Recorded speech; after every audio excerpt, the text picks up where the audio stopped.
anticipated game of 2011 is finally here. Mortal Kombat. Yeah, Mortal Kombat, that's what it's called.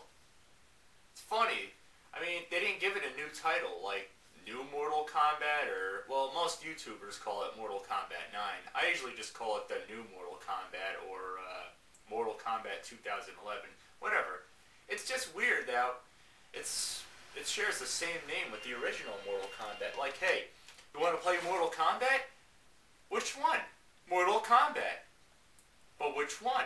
You know, the new Mortal Kombat. Yeah, I mean, it shares the same exact title with the first game.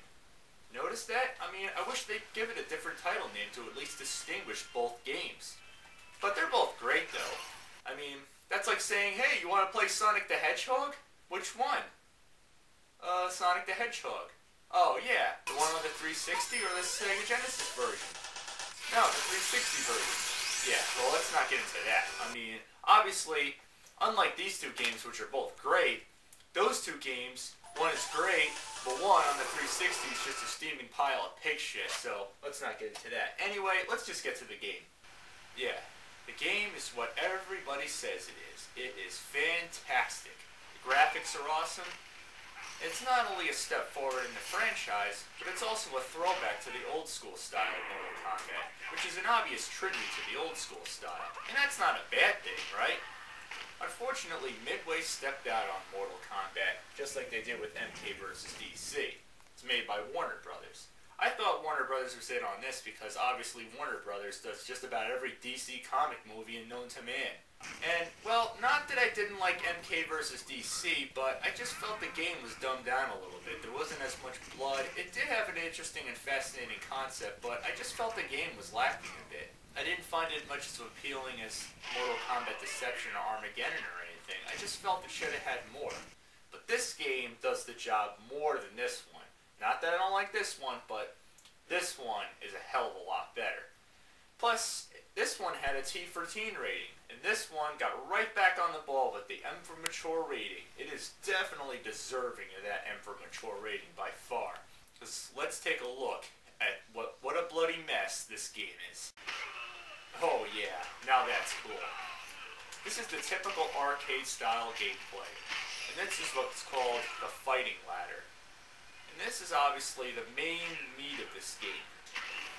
Yeah, just beating the shit out of everyone is so satisfying. You notice right off the bat that I'm not disappointed. I knew right beforehand that this was going to be reduced down to a 2D side-scroller instead of the last couple of games, which were 3D, which has a few downsides. Unlike Armageddon, where usually on a stage fatality, you can punch them right into, say, the acid pool, or the lava, or the subway tracks during a fight. Well, this game, well, it's not like that. It's once again, like I said, it's a typical throwback. You have to wait till it says finish him, and then you can do it. The subway is not as bloody as Armageddon. It's a lot better than Mortal Kombat 3, but still, I prefer the Armageddon version. I just feel it's more graphic. The acid pool is just as fun as ever. It's bittersweet. Punching them right into the acid pool and watching their skin deteriorate. Yeah, it's cool. The lava pit's okay. You just dump their head in and watch their face burn off. Nothing much. But punching them off the pit into the spikes, awesome as ever. You even get the living forest fatality. Yeah, you punch them right into the tree, sort of like Shaolin monks. Wow, surprised to see that in there. There's even one when you're on the street. Yeah, you just put them on the road and watch them get hit by a car, and their head comes flying right off. Yeah. It's so intense you actually see an X-rayed replay of their head getting taken off. But let's get to the main character fatalities. Yeah, they're a lot more bloodier than Mortal Kombat vs. DC Universe by far. The game has blood and everything. And isn't that what a Mortal Kombat game is supposed to be like, right? My favorites are Kung Lao's, where he puts the hat on the ground and slices them right through. Yeah, it's cool. And they even brought back Liu Kang's famous Dragon Morph fatality. Yeah, now that's cool and iconic. They really did a great job with this game. And what's really cool is that as well as putting the moves list right when you pause the game, you can even get the list for the fatalities, but you have to unlock them first as well. They even brought Babality back, which I didn't really think was necessary, but if you're going to bring that back, why not bring back Friendship? That's one thing I was kind of pissed about, but I got over it. But not every character has a Babality. You have to know ahead of time before selecting the character if it has one or not. And each character has a different code if they have it. Also with the pit fatalities, yeah, same thing. Different code for every character. I mean, why is that? Can't it just be the same code? You have to obviously look online or just check the moves list, but you have to unlock it inside the crypt. Yeah, they brought the crypt back, but you can unlock the different fatality moves list, different codes, and the alternate costumes. It looks creepy as hell.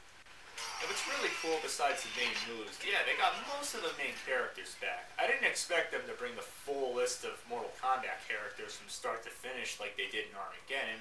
They got the basic main characters. They got Sub-Zero, Scorpion, Cabal, Baraka, my all-time favorites, the good stuff. They all have the good bloody fatalities, regular moves, just as you remember. They even talk and intimidate before the fight even starts, even though you can skip through it. It's not bad. It does develop the characters very well. And I tell you, the fatalities are a lot better than Armageddon. I mean, it's better to have individual fatalities than those crappy chain fatalities. I mean, that was the only disappointment of that game. It got right back to the basics. Now, even though this game is a 2D side-scroller, it still shows off some really impressive 3D graphics in the background and the foreground, sort of like Super Street Fighter 4. Obviously, they know what they're doing. And it works great. And sometimes it can get pretty damn hard, too. Towards the end of the arcade mode, you face Shang Tsung. Yeah, it's pretty typical. Of course, the biggest tease is that the computer version of him has the ability to morph into any character. Yeah. But when you play as him, you don't have that ability. That's the biggest tease right there. Piece of shit. Then you fight either Kentaro or Goro. Well, it's selected at random who you have to face. Both of them, well, not too hard. If you have a good method of beating them, well, there you go. Just use a simple projectile move like, say, a fireball or lightning or anything that'll get them. Not too hard. But then you gotta fight Shao Kahn, and man, is he cheap. What a pain in the ass.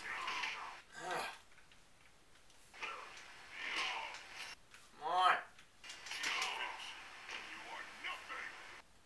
Asshole! I will kill you. You know that? I will freaking kick your ass!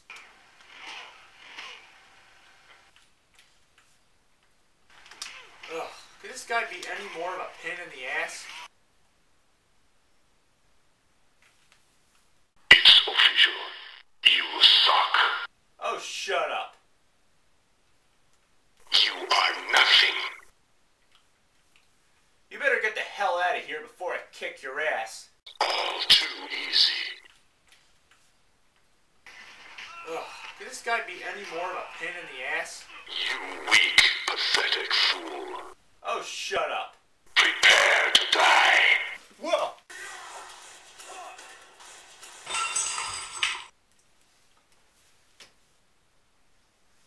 Feel the power. You're gonna pay for that! You weak, pathetic fool. Yeah? I'll show you. All too easy. Kick your ass.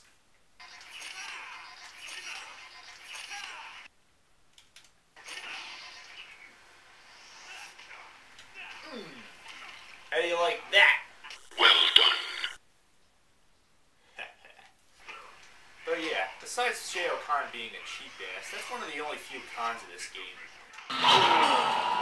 Get over